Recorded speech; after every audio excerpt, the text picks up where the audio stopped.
بسم اللہ الرحمن الرحیم۔ السلام علیکم ورحمۃ اللہ وبرکاتہ۔ جب حضور نبی اکرم صلی اللہ علیہ وآلہ وسلم کی عمر مبارک تقریباً 25 سال کی ہوئی تو آپ صلی اللہ علیہ وآلہ وسلم کی امانت اور دیانت کی وجہ سے مکہ میں آپ کو امین کہہ کر پکارا جانے لگا تھا۔ آپ صلی اللہ علیہ وآلہ وسلم کا یہ لقب بہت مشہور ہو گیا تھا۔ لوگ آپ کو امین کے علاوہ اور کسی نام سے نہیں پکارتے تھے۔ انہی دنوں ابو طالب نے آپ سے کہا، اے بھتیجے، میں ایک بہت غریب آدمی ہوں اور قحط سالی کی وجہ سے اور زیادہ سخت حالات کا سامنا ہے۔ کافی عرصہ سے خشک سالی کا دور چل رہا ہے، کوئی ایسا ذریعہ نہیں کہ اپنا کام چلا سکیں، اور نہ ہی ہماری کوئی تجارت ہے۔ ایک تجارتی قافلہ شام جانے والا ہے، اس میں قریش کے لوگ شامل ہیں۔ قریش کی ایک خاتون ختیجہ بنت خویلد شام کی طرف اپنا تجارتی سامان بھیجا کرتی ہیں۔ جو شخص ان کا مال لے کر جاتا ہے وہ اپنی اجرت ان سے طے کر لیتا ہے۔ اب اگر تم ان کے پاس جاؤ اور ان کا مال لے جانے کی پیشکش کرو تو وہ ضرور اپنا مال تمہیں دے دیں گی، کیونکہ تمہاری امانت داری کی شہرت ان تک پہنچ چکی ہے۔ اگرچہ میں اس بات کو پسند نہیں کرتا کہ تم شام کے سفر پر جاؤ، یہودی تمہارے دشمن ہیں، لیکن حالات کی وجہ سے میں مجبور ہوں، اس کے علاوہ کوئی چارہ بھی تو نہیں۔ یہاں تک کہہ کر ابو طالب خاموش ہو گئے۔ تب حضور نبی کریم صلی اللہ علیہ وآلہ وسلم نے فرمایا، ممکن ہے وہ خاتون خود میرے پاس کسی کو بھیجیں۔ یہ بات آپ نے اس طرح کہی تھی کہ حضرت خدیجہ رضی اللہ تعالی عنہا کو ایک بااعتماد آدمی کی ضرورت تھی، اور اس وقت مکہ میں آپ سے زیادہ شریف، پاک باز، امانت دار، سمجھدار اور قابل اعتماد آدمی کوئی نہیں تھا۔ ابو طالب اس وقت بہت پریشان تھے۔ آپ کی یہ بات سن کر انہوں نے کہا، اگر تم نہ گئے تو مجھے ڈر ہے وہ کسی اور سے معاملہ طے کر لیں گی۔ یہ کہہ کر حضرت ابو طالب اٹھ گئے۔ ادھر آپ صلی اللہ علیہ وآلہ وسلم کو یقین سا تھا کہ حضرت خدیجہ رضی اللہ تعالی عنہا خود ان کی طرف کسی کو بھیجیں گی، اور ہوا بھی یہی۔ حضرت خدیجہ رضی اللہ تعالی عنہا نے حضور صلی اللہ علیہ وآلہ وسلم کو بلا بھیجا۔ پھر آپ صلی اللہ علیہ وآلہ وسلم سے کہا، میں نے آپ کی سچائی، امانت داری اور نیک اخلاق کے بارے میں سنا ہے، اور اسی وجہ سے میں نے آپ کو بلوایا ہے۔ جو معاوضہ آپ کی قوم کے دوسرے آدمیوں کو دیتی ہوں، آپ کو ان سے دگنا دوں گی۔ آپ نے ان کی بات منظور فرما لی۔ پھر آپ اپنے چچا حضرت ابو طالب سے ملے، انہیں یہ بات بتائی۔ ابو طالب سن کر بولے، یہ روزی تمہارے لیے اللہ نے پیدا فرمائی ہے۔ اس کے بعد آپ صلی اللہ علیہ وآلہ وسلم حضرت خدیجہ رضی اللہ تعالی عنہا کا سامان تجارت لے کر شام کی طرف روانہ ہوئے۔ حضرت خدیجہ رضی اللہ تعالی عنہا کے غلام میسرہ بھی آپ صلی اللہ علیہ وآلہ وسلم کے ساتھ تھے۔ روانگی کے وقت حضرت خدیجہ رضی اللہ تعالی عنہا نے میسرہ سے کہا، کسی معاملے میں ان کی نافرمانی نہ کرنا، جو یہ کہیں وہی کرنا، ان کی رائے سے اختلاف نہ کرنا۔ آپ صلی اللہ علیہ وآلہ وسلم کے سب چچاؤں نے قافلے والوں سے آپ کی خبر گیری رکھنے کی درخواست کی۔ اس کی وجہ یہ بھی تھی کہ ذمہ داری کے لحاظ سے یہ آپ صلی اللہ علیہ وآلہ وسلم کا پہلا تجارتی سفر تھا۔ گویا آپ صلی اللہ علیہ وآلہ وسلم اس کام میں بالکل نئے تھے۔ ادھر آپ صلی اللہ علیہ وآلہ وسلم روانہ ہوئے، ادھر آپ صلی اللہ علیہ وآلہ وسلم کا معجزہ شروع ہو گیا۔ ایک بدلی نے آپ صلی اللہ علیہ وآلہ وسلم کے اوپر سایہ کر لیا، آپ کے ساتھ ساتھ چلنے لگی۔ جب آپ صلی اللہ علیہ وآلہ وسلم شام پہنچے تو بصری شہر کے بازار میں ایک درخت کے سائے میں اترے۔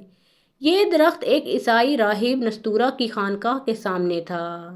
نستورہ راہب میسرہ کو بہت پہلے سے جانتا پہچانتا تھا۔ حضور صلی اللہ علیہ وآلہ وسلم کی صورت دیکھتے ہی نستورہ میسرہ کے پاس آیا اور دریافت کیا کہ اے میسرہ، یہ کون شخص ہیں جو اس درخت کے نیچے اتر پڑے ہیں؟ تو میسرہ نے جواب دیا کہ یہ مکہ کے رہنے والے ہیں اور خاندان بنو ہاشم کے چشم و چراغ ہیں۔ یہ سن کر راہب نے کہا، اس درخت کے نیچے نبی کے سوا کبھی کوئی آدمی نہیں بیٹھا۔ مطلب یہ تھا کہ اس درخت کے نیچے آج تک کوئی شخص نہیں بیٹھا۔ اللہ تعالیٰ نے اس درخت کو ہمیشہ اس سے بچایا ہے کہ اس کے نیچے نبی کے سوا کوئی دوسرا شخص بیٹھے۔ اس کے بعد اس نے میسرہ سے پوچھا کیا ان کی آنکھوں میں سرخی ہے؟ میسرہ نے جواب دیا ہاں بالکل ہے، اور یہ سرخی ان کی آنکھوں میں مستقل رہتی ہے۔ اب نستورہ نے کہا یہ وہی ہیں۔ میسرہ نے حیران ہو کر اس کی طرف دیکھا اور بولے کیا مطلب یہ وہی ہیں؟ کون وہی؟ یہ آخری پیغمبر ہیں، کاش میں وہ زمانہ پا سکتا جب انہیں ظہور کا حکم ملے گا، یعنی جب انہیں نبوت ملے گی۔ اس کے بعد وہ چپکے سے آپ صلی اللہ علیہ وآلہ وسلم کے پاس پہنچا۔ پہلے تو اس نے آپ صلی اللہ علیہ وآلہ وسلم کے سر کو بوسہ دیا، پھر آپ صلی اللہ علیہ وآلہ وسلم کے قدموں کو بوسہ دیا اور بولا میں آپ صلی اللہ علیہ وآلہ وسلم پر ایمان لاتا ہوں اور گواہی دیتا ہوں کہ آپ وہی ہیں جن کا ذکر اللہ تعالیٰ نے تورات میں فرمایا ہے۔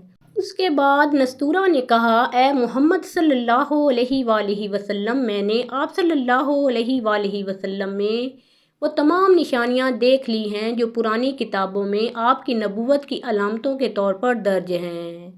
صرف ایک نشانی باقی ہے، اس لیے آپ صلی اللہ علیہ وآلہ وسلم ذرا اپنے کندھے سے کپڑا ہٹائیں۔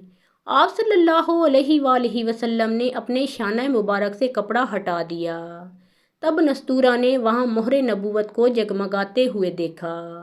وہ فوراً مہر نبوت کو چومنے کے لیے جھک گیا، پھر بولا میں گواہی دیتا ہوں کہ اللہ تعالیٰ کے سوا کوئی عبادت کے لائق نہیں، اور میں گواہی دیتا ہوں کہ آپ اللہ کے پیغمبر ہیں۔ آپ صلی اللہ علیہ وآلہ وسلم کے بارے میں حضرت عیسیٰ ابن مریم علیہ السلام نے خوشخبری دی تھی، اور انہوں نے کہا تھا میرے بعد اس درخت کے نیچے کوئی نہیں بیٹھے گا سوائے نبی آخر الزماں کے جو امی، ہاشمی، عربی اور مکی یعنی مکہ کے رہنے والے ہوں گے۔ قیامت میں حوض کوثر اور شفاعت والے ہوں گے۔ اس واقعہ کے بعد آپ صلی اللہ علیہ وآلہ وسلم بصری کے بازار تشریف لے گئے۔ وہاں آپ صلی اللہ علیہ وآلہ وسلم نے مال فروخت کیا جو ساتھ لائے تھے اور کچھ چیزیں خریدیں۔ اس خرید و فروخت کے دوران ایک شخص نے آپ صلی اللہ علیہ وآلہ وسلم سے کچھ جھگڑا کیا اور بولا لات اور عزا کی قسم کھاؤ۔ آپ صلی اللہ علیہ وآلہ وسلم نے فرمایا میں نے ان بتوں کے نام پر کبھی قسم نہیں کھائی۔ آپ صلی اللہ علیہ وآلہ وسلم کا یہ جملہ سن کر وہ شخص چونک اٹھا۔ شاید وہ گزشتہ آسمانی کتاب کا کوئی عالم تھا اور اس نے آپ کو پہچان لیا تھا، چنانچہ بولا آپ ٹھیک کہتے ہیں۔ اس کے بعد اس نے میسرہ سے علیحدگی میں ملاقات کی۔ کہنے لگا میسرہ یہ نبی ہیں، قسم ہے اس ذات کی جس کے ہاتھ میں میری جان ہے، یہ وہی ہیں جن کا ذکر ہمارے راہب اپنی کتابوں میں پاتے ہیں۔ میسرہ نے اس کی اس بات کو ذہن نشین کر لیا۔ راستے میں ایک اور واقعہ پیش آیا۔ حضرت خدیجہ رضی اللہ تعالیٰ عنہا کے 2 اونٹ بہت زیادہ تھک گئے تھے اور چلنے کے قابل نہ رہے، ان کی وجہ سے میسرہ قافلے کے پیچھے رہ گیا۔ نبی کریم صلی اللہ علیہ وآلہ وسلم قافلے کے اگلے حصے میں تھے۔ میسرہ ان اونٹوں کی وجہ سے پریشان ہوا تو دوڑتا ہوا اگلے حصے کی طرف آیا اور پریشانی کے بارے میں آپ کو بتایا۔ آپ صلی اللہ علیہ وآلہ وسلم اس کے ساتھ ان دونوں اونٹوں کے پاس تشریف لائے، ان کی کمر اور پچھلے حصے پر ہاتھ پھیرا، کچھ پڑھ کر دم کیا۔ آپ صلی اللہ علیہ وآلہ وسلم کا ایسا کرنا تھا کہ اونٹ اسی وقت ٹھیک ہو گئے اور اس قدر تیز چلے کہ قافلے کے اگلے حصے میں پہنچ گئے۔ اب وہ منہ سے آوازیں نکال رہے تھے اور چلنے میں جوش و خروش کا اظہار کر رہے تھے۔ پھر قافلے والوں نے اپنا سامان فروخت کیا۔ اس بار انہیں اتنا نفع ہوا کہ پہلے کبھی نہیں ہوا تھا۔ چنانچہ میسرہ نے آپ صلی اللہ علیہ وآلہ وسلم سے کہا اے محمد صلی اللہ علیہ وآلہ وسلم، ہم سالہ سال سے حضرت خدیجہ کے لیے تجارت کر رہے ہیں، مگر اتنا زبردست نفع ہمیں کبھی نہیں ہوا جتنا اس بار ہوا ہے۔ آخر قافلہ واپس مکہ کی طرف روانہ ہوا۔ میسرہ نے اس دوران صاف طور پر یہ بات دیکھی کہ جب گرمی کا وقت ہوتا تھا اور حضور نبی کریم صلی اللہ علیہ وآلہ وسلم اپنے اونٹ پر ہوتے تھے تو 2 فرشتے دھوپ سے بچانے کے لیے آپ صلی اللہ علیہ وآلہ وسلم پر سایہ کیے رہتے تھے۔ ان تمام باتوں کی وجہ سے میسرہ کے دل میں آپ صلی اللہ علیہ وآلہ وسلم کی محبت گھر کر گئی اور یوں لگنے لگا جیسے کہ وہ آپ کا غلام ہو۔ آپ صلی اللہ علیہ وآلہ وسلم دوپہر کے وقت مکہ میں داخل ہوئے۔ آپ صلی اللہ علیہ وآلہ وسلم باقی قافلے سے پہلے پہنچ گئے تھے۔ آپ سیدھے حضرت خدیجہ رضی اللہ تعالی عنہا کے گھر پہنچے۔ وہ اس وقت چند عورتوں کے ساتھ بیٹھی تھیں۔ انہوں نے دور سے آپ صلی اللہ علیہ وآلہ وسلم کو دیکھ لیا۔ آپ اونٹ پر سوار تھے اور دو فرشتے آپ پر سایہ کیے ہوئے تھے۔ حضرت خدیجہ رضی اللہ تعالی عنہا نے یہ منظر دوسری عورتوں کو بھی دکھایا۔ وہ سب بہت حیران ہوئیں۔ اب آپ صلی اللہ علیہ وآلہ وسلم نے حضرت خدیجہ رضی اللہ تعالی عنہا کو تجارت کے حالات سنائے، منافع کے بارے میں بتایا۔ اس مرتبہ پہلے کی نسبت 2 گنا منافع ہوا تھا۔ حضرت خدیجہ رضی اللہ تعالی عنہا بہت خوش ہوئیں۔ انہوں نے پوچھا، میسرہ کہاں ہے؟ تو آپ نے بتایا وہ ابھی پیچھے ہے۔ یہ سن کر حضرت خدیجہ رضی اللہ تعالی عنہا نے کہا، آپ فوراً اس کے پاس جائیے اور اسے جلد از جلد میرے پاس لائیے۔ آپ صلی اللہ علیہ وآلہ وسلم واپس روانہ ہوئے۔ حضرت خدیجہ رضی اللہ تعالی عنہا نے دراصل آپ کو اس لیے بھیجا تھا کہ وہ پھر سے وہی منظر دیکھنا چاہتی تھیں۔ وہ جاننا چاہتی تھیں کہ اب بھی فرشتے ان پر سایہ کرتے ہیں یا نہیں۔ یوں ہی آپ صلی اللہ علیہ وآلہ وسلم روانہ ہوئے، یہ اپنے مکان کے اوپر چڑھ گئیں اور وہاں آپ کو دیکھنے لگیں۔ آپ کی شان اب بھی وہی نظر آئی۔ اب انہیں یقین ہو گیا کہ ان کی آنکھوں نے دھوکہ نہیں کھایا تھا۔ کچھ دیر کے بعد آپ صلی اللہ علیہ وآلہ وسلم میسرہ کے ساتھ ان کے پاس پہنچ گئے۔ حضرت خدیجہ رضی اللہ تعالی عنہا نے میسرہ سے کہا، میں نے ان پر 2 فرشتوں کو سایہ کرتے ہوئے دیکھا ہے، کیا تم نے بھی کوئی ایسا منظر دیکھا ہے؟ جواب میں میسرہ نے کہا، میں تو یہ منظر اس وقت سے دیکھ رہا ہوں جب قافلہ یہاں سے شام جانے کے لیے روانہ ہوا تھا۔ اس کے بعد میسرہ نے نستورہ سے ملاقات کا حال سنایا۔ دوسرے آدمی نے جو کہا تھا وہ بھی بتایا، جس نے لات و عزیٰ کی قسم کھانے کے لیے کہا تھا، پھر اونٹوں والا واقعہ بتایا۔ یہ تمام باتیں سننے کے بعد حضرت خدیجہ رضی اللہ تعالی عنہا نے آپ صلی اللہ علیہ وآلہ وسلم کو طے شدہ اجرت سے 2 گنا دی، جبکہ طے شدہ اجرت پہلے ہی دوسرے لوگوں کی نسبت 2 گنا تھی۔ ان تمام باتوں سے حضرت خدیجہ رضی اللہ تعالی عنہا بہت حیران ہوئیں۔ اب وہ اپنے چچا زاد بھائی ورقہ بن نوفل سے ملیں جو پچھلی کتابوں کے عالم تھے۔ حضرت خدیجہ رضی اللہ تعالی عنہا نے انہیں جو کچھ دیکھا اور میسرہ کی زبانی سنا تھا وہ سب کہہ سنایا۔ ورقہ بن نوفل اس وقت عیسائی مذہب سے تعلق رکھتے تھے، اس سے پہلے وہ یہودی تھے۔ حضرت خدیجہ رضی اللہ تعالی عنہا کی تمام باتیں سن کر ورقہ بن نوفل نے کہا، خدیجہ اگر یہ باتیں سچ ہیں تو سمجھ لو محمد صلی اللہ علیہ وآلہ وسلم اس امت کے نبی ہیں۔ میں یہ بات جان چکا ہوں کہ وہ اس امت کے ہونے والے نبی ہیں۔ دنیا کو انہی کا انتظار تھا، یہی ان کا زمانہ ہے۔ یہاں یہ بات بھی واضح ہو جائے کہ نبی کریم صلی اللہ علیہ وآلہ وسلم نے حضرت خدیجہ رضی اللہ تعالی عنہا کے لیے تجارتی سفر صرف ایک بار ہی نہیں کیا، چند سفر اور بھی کیے۔ حضرت خدیجہ رضی اللہ تعالی عنہا ایک شریف اور پاک باز خاتون تھیں۔ نسب کے اعتبار سے بھی قریش میں سب سے اعلیٰ تھیں۔ انہیں قریش کی سیدہ کہا جاتا تھا۔ قوم کے بہت سے لوگ ان سے نکاح کے خواہش مند تھے۔ کئی نوجوانوں کے پیغام ان تک پہنچ چکے تھے، لیکن انہوں نے کسی کے پیغام کو قبول نہیں کیا تھا۔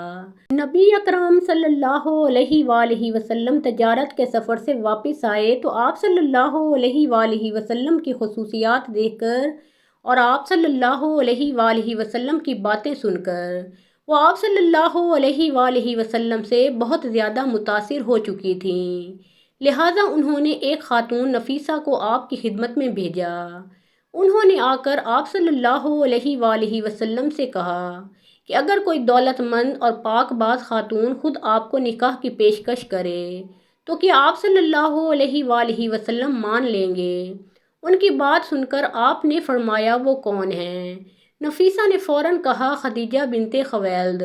آپ صلی اللہ علیہ وآلہ وسلم نے انہیں اجازت دے دی۔ نفیسہ حضرت خدیجہ رضی اللہ تعالی عنہا کے پاس آئیں، انہیں ساری بات بتائی۔ حضرت خدیجہ رضی اللہ تعالی عنہا نے اپنے چچا عمر بن اسد کو اطلاع کرائی تاکہ وہ آ کر نکاح کر دیں۔ حضرت خدیجہ رضی اللہ تعالی عنہا کی اس سے پہلے 2 مرتبہ شادی ہو چکی تھی۔ ان کا پہلا نکاح عتیق ابن مائد سے ہوا تھا، اس سے بیٹی ہندہ پیدا ہوئی تھی۔ عتیق کے فوت ہو جانے کے بعد حضرت خدیجہ کا دوسرا نکاح ابو حالہ نامی شخص سے ہوا۔ ابو حالہ کی وفات کے بعد حضرت خدیجہ رضی اللہ تعالی عنہا بیوگی کی زندگی گزار رہی تھیں کہ انہوں نے آپ صلی اللہ علیہ وآلہ وسلم سے نکاح کا ارادہ کر لیا۔ اس وقت حضرت خدیجہ رضی اللہ تعالی عنہا کی عمر 40 سال کے لگ بھگ تھی۔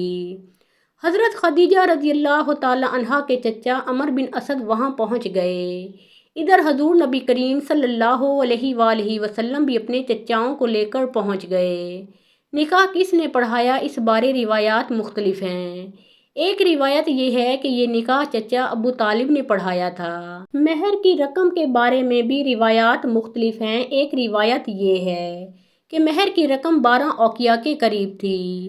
دوسری روایت یہ ہے کہ آپ صلی اللہ علیہ وآلہ وسلم نے مہر میں 20 جوان اونٹنیاں دیں۔